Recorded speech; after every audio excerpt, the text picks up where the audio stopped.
Ude i naturen er der selvfølgelig den daglige kamp for overlevelse og finde mad og alle de her udfordringer, man ellers støder på som dyr. Men der er én ting, der overskygger alting derude, og det er sex. Det er simpelthen muligheden for at få afkom.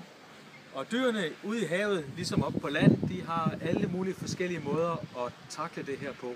Så vi har alt fra sælerne, der bøvser for at tiltrække hunder og få hansælerne væk. Så har vi fisk, der skifter køn, hvis der ikke lige er en han. Og vi har hajer, der føder levende unger. Vi har hajer, der lægger æg. Der er alle mulige forskellige strategier, kun med det ene formål, at få sig en mage og få nogle unger. Det har vi valgt at sætte lidt fokus på i den her måned, hvor vi vil vise nogle af de her forskellige mærkelige tilpasninger, som dyrene har lavet for at få deres gener ført videre.